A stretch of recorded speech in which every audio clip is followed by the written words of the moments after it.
시간 함께 나눌 하나님의 말씀입니다. 전도서 8장입니다. 전도서 8장 1절만 함께 합독하시겠습니다. 전도서 8장 1절입니다. 누가 지혜자와 같으며 누가 사물의 이치를 아는 자이냐.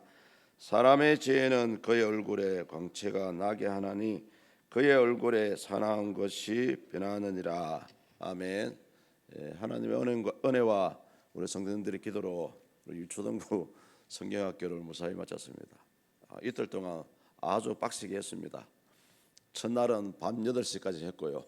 어제는 오후 4시까지 해서 하여튼 은혜 가운데 참 나름대로 코로나 시대 치고는 아이들을 몇 년 만에 밖에 데리고 나갔어요. 너무 좋았습니다. 감사합니다. 오늘 이 전도자가 하는 말은 지혜가 나쁜 것도 있지만은 그래도 좋은 쪽으로 3가지 효과가 있다라고 우리에게 가르쳐 주고 있습니다. 그래서 우리 특히 성도님들은 지혜를 충분히 구할 수가 있습니다. 하나님께 구하시면 돼요. 저도 한창 고등학교 대학 시절에 기도할 때마다 하나님 좀 지혜를 주세요. 그냥 단순한 어떤 지식적인 지혜보다는 순간적으로 떠오르는 어떤 그런 생각이 있지 않습니까? 기지, 좀 속된 말로 임기응변에 강한 그런 지혜가 우리가 살아가면서 필요합니다. 왜냐하면은 사람이 갑자기 큰일을 당하면은 굉장히 당황을 합니다. 그때에 지혜자가 있는 사람은 탁 정신이 들거든요.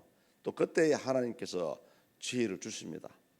그래서 성경에 보면은 우리 성도님들이 어떤 큰 일을 당할 때는 항상 피할 길을 열어주시고요. 항상 그 순간에는 모르지만은 그 순간이 지나가고 나면은 하나님께서 나를 위해서 어떤 길을 예비해 놓으셨다라는 것을 알 수가 있어요. 오늘 솔로몬도 이 지혜자에게 나타나는 이 3가지 현상을 우리에게 보여주고 있습니다. 그 1절 안에 3가지 내용이 다 들었습니다. 앞부분에 보시면은 사물의 이치를 아는 자이냐라고 물어보죠. 하나님 주시는 지혜를 받으면은 일상생활 가운데 일어나는 모든 일에 대해서 평소에 전혀 생각지 못했던 어떤 아이디어가 떠오르기도 하고요. 혹시 우리 성도들끼리 대화를 할 때 또는 누가 나에게 상담을 할 때에 이 지혜자는 하나님이 주시는 지혜로 거기에 맞는 답변을 할 수가 있고요. 특히 저와 여러분들의 상담의 기준은 성경 말씀입니다. 그래서 평소에 성경 말씀을 많이 읽으십시오. 근데 어떤 분은 이런 얘기합니다. 목사님, 뜻도 모르는데 뭐 지루하고요. 읽으면 잠도 오고요. 여러분, 그런 경우도 있지만은 뜻은 전혀 몰라도 됩니다. 그냥 하나님의 말씀이니까 그냥 처음부터 끝까지 그냥 읽으시면 됩니다. 아무 생각도 필요 없습니다. 오히려 하나님의 말씀을 알고 지식적으로 접근하는 사람한테는 전혀 성령의 역사하심이 없어요. 제가 그렇게 해보니까 그렇더라고요. 그냥 하나님의 말씀이니까 처음부터 끝까지 그냥 쫙 읽는 거예요. 저 역시 책을 보지 않고 성령의 조명하심이 없으면 모르는 말씀 많습니다. 그냥 읽는 거예요. 근데 읽다 보면은 어느 순간에 하나님께서 지혜를 주시기도 하고요. 그 말씀이 깨달아질 때가 많더라고요. 항상. 그래서 우리 성도님들도 하나님의 말씀 사실은 다 몰라요. 원문에 들어가면은 히브리어, 헬라어 이렇게 적혀 있는데요. 사실은 많은 신학자들이 해석서가 있지만은 그 역시 저는 100% 맞다라고 신뢰를 하지 않습니다. 한 50% 정도만 맞지. 사람이 해석하는 것은 50%만 맞지. 가장 정확한 해석은 성령께서 여러분을 깨닫게 하셨을 때가 100% 그 말씀이 맞아요. 그래서 그 말씀이 나에게 주시는 깨달음이 맞다면은 그 말씀대로 이루어지는지 기다려 줄 줄 알아야 됩니다. 그 말씀대로 이루어지면은 여러분의 깨달은 지혜가 맞는 거예요. 100%. 그리고 그 말씀대로 이루어지지 않았다면은 내가 생각했던 게 틀렸다라고 인정을 하시면 됩니다. 어찌됐든 간에 지혜자는 사물의 이치를 정확하게 꿰뚫을 수가 있습니다. 특히 제 같은 경우는 누가 꿈을 해석하지 못하시는 분들은 저한테 오십시오. 이상하게 하나님이 다 맞춰줘요. 또 실제로 그 생각한 대로 이루어지더라고 보니까요. 그래서 여러분 특히 하나님께서 환상을 보여주시든지 꿈을 보여주시든지 말씀을 주실 때는 여러분 스스로 한번 묵상해 보시고 과연 하나님께서 왜 나에게 이런 꿈을 주시고 이런 말씀을 주셨을까 하면은 대부분 7, 80% 이상은 굳이 다른 사람한테 안 물어봐도 사역자한테 안 물어봐도 다 해석이 돼요. 여러분 스스로. 그래서 이런 지혜가 필요한 사람은 그래서 말씀을 읽습니다. 우리가 왜? 말씀 자체가 하나님의 말씀이고요. 말씀 자체가 그 말씀 속에 이 땅에서 사람이 어떻게 살아가야 될지를 그 길을 보여주고 있거든. 길을요. 그래서 많은 분들이 교회 와서 은혜는 받는 것 같은데 꼭 집에 가시면 성경 말씀을 안 봐요. 그래서 여러분 차에도 성경 말씀을 성경책을 두시고요. 사무실에도 성경책을 두시고 손만 뻗으면 닿을 수 있는 자리에 어느 장소든지 여러분 성경책을 가까이 두십시오. 하루에 한 절이라도 읽으시고 한 말씀이라도 묵상하시고 그게 그런 은혜를 사모하는 마음이 있어야 진짜 하나님 역사하시죠. 그래서 성경에 보면은 은혜를 사모하지 않는 자를 돼지라 비유하거든요. 돼지 목에 진주 목걸이를 걸어주지 말라는 말이 그 말입니다. 그래서 하나님은 우리 왜 사람에게 응답을 안 하시냐? 사람이 구하지 않기 때문에 응답하지 않고요. 필요로 하지 않기 때문에 응답하지 않고요. 사모하지 않기 때문에 응답하지 않았습니다. 이 예배 가운데 하나님의 성령의 역사하심을 저는 늘 느낍니다. 그런데 어느 사람은 은혜를 받기도 하고, 근데 어느 사람은 은혜를 못 받아요. 똑같이 하나님의 말씀에서 보내는데 그것은 사모함의 차이입니다. 그래도 사모하면은 누가 앞에 서서 말씀을 전하시는 간에 은혜를 주십니다. 마음의 감동을 주셔요. 근데 많은 분들이 그것을 가로막는 거예요. 에이, 뭐 오늘 부목사님 설교하는데 뭐 특별한 말씀이 있겠나? 아닙니다. 하나님은 누가 설교하든 간에 그 바른 주의 종이 설교하면은 그 말씀대로 역사하십니다. 왜? 그 말씀 자체가 하나님 말씀이기 때문에 그래요. 사역자가 잘나서가 아니고요. 하나님 말씀이기 때문에 그 말씀 가운데 성령께서 역사하시는 겁니다. 만약에 하나님 성경에 이런 응답 약속의 말씀이 다 있는데 응답하지 않으면 하나님 가짜죠.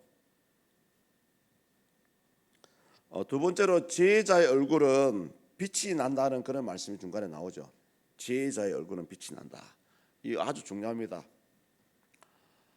사람의 마음 속에 깊은 것을 어떻게 알 수 있으냐 하면 여러분 여러분의 얼굴을 보면 알 수가 있습니다. 왜냐하면 그 얼굴은 마음의 창이라 했거든요. 일반 사람들도 이런 말을 하지만은 성경에도 나와 있어요. 성경에도 사람의 깊은 본심은 마음속 깊이 있는 것 같고 나 혼자만 아는 것 같은데 하나님도 아시고요. 또 기도하시는 신령한 주의 종도들 다 압니다. 그 얼굴에 여러분의 얼굴 속에 모든 삶의 모습들이 다 들어가 있어요. 오늘 지금 그 얘기를 해주고 있습니다. 그렇다고 여러분 본심을 숨기라는 그런 말은 아닙니다. 성경에 보면은 모세가 그랬거든요. 모세가 하나님의 십계명을 받으려고 두 번이나 하나님의 산 시내산에 올라갔습니다. 그것도 모세 같은 경우는 연속으로 40일 금식을 두 번이나 한 사람입니다. 십계명을 받으러 올라갈 때에 40일을 금식을 했어요. 왜? 하나님과 대면해서 그 얘기를 한다고. 그런데 이제 문제는 뭐냐면 모세가 내려오니까 그 얼굴에 빛이 나는 거예요. 광채가 나는 거예요. 당연합니다. 하나님과 가까이 하는 사람 얼굴에는 빛이 나게 되어 있고요. 광채가 날 수밖에 없습니다. 왜? 하나님 은혜 받은 사람은 그 속에 깨끗하거든요. 그 깨끗하고 거룩함이 얼굴에 드러나는 거예요. 그래서 사람의 얼굴을 보면 항상 보면 여러분 그렇습니다. 근심이 있는 사람의 얼굴은 어두워요. 어딘가 느낌이 안 좋아요. 딱 보면은. 그런데 영적으로 깨어 있는 사람, 하나님의 은혜가 충만한 사람은 얼굴을 밝습니다. 뭐 그렇다고 좋은 일이 있어서가 아니고요. 자연스럽게 입꼬리가 올라가요. 그래서 세상 사람들 그런 말 하지 않습니까? 웃으면 복이 온다고. 맞아요, 여러분. 마음이 슬퍼도 얼굴을 환하게 하시면은 이상하게 뭐가 잘 돼요. 그래서 내가 현재 나의 영적인 상태를 여러분 확인하시려면은 지금 화장실 가셔가지고 여러분 얼굴을 거울로 보시면 됩니다. 여러분 얼굴이 마음에 들고 어딘가 이뻐 보이고 사랑스럽고 얼굴이 밝아 보이면은 여러분 영도 깨어 있는 겁니다. 근데 영적으로 죽은 사람, 영적으로 어두운 사람은 자연적으로 그 얼굴에 어딘가 어두워 근심이 있어 보이고요. 그래서 이 지혜자의 얼굴은 밝을 수밖에 없는 게 늘 하나님의 은혜가 있고요. 또 뭔가 하나님께 기대하는 소망이 있고 당장은 아니지만 미래에 좋은 일이 일어날 것을 기대하고 있기 때문에 지혜자의 얼굴은 밝을 수밖에 없습니다. 마지막 세 번째는 뭐냐 하면은 지혜자는 다른 사람의 얼굴을 변화시킨다라는 그런 얘기 나오죠. 여기 보시면은 사나운 것을 변화시킨다는 말이 나옵니다. 원문에서 사납다 하는 말은 냉혹하다, 이기적이다, 완고하다 그러거든요. 그래서 은혜가 충만하다가 어느 순간에 은혜가 떨어진 사람의 얼굴을 보면은 딱딱해요.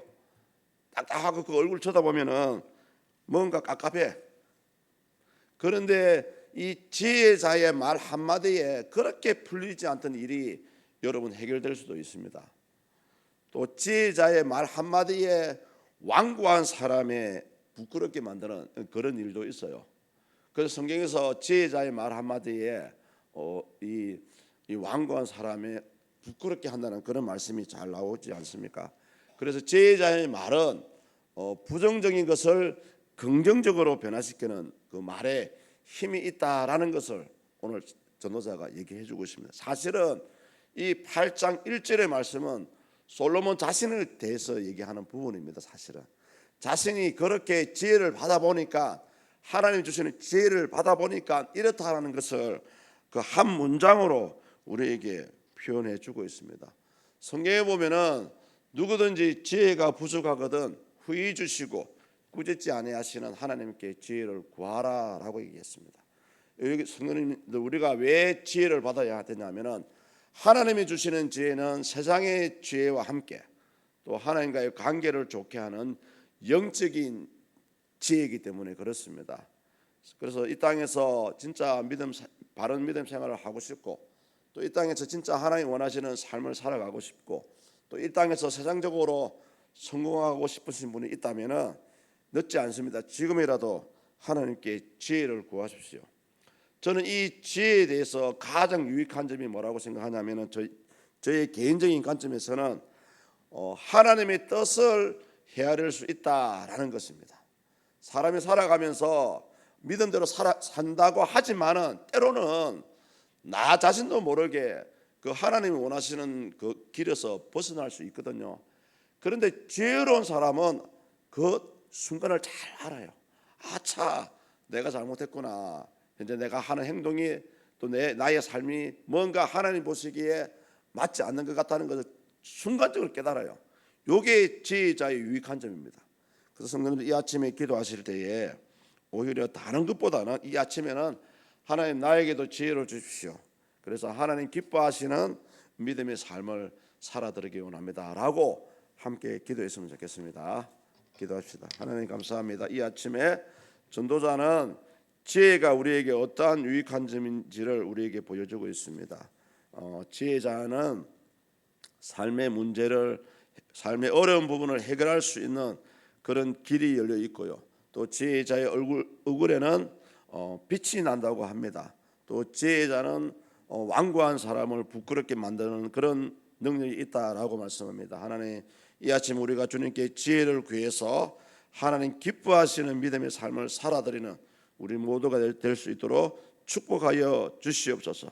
또 아버지 이제 오늘부터 한 주간 열심히 주어진 삶의 현장에서 살아갈 것입니다. 한 번 한 번 붙잡아 주시옵소서.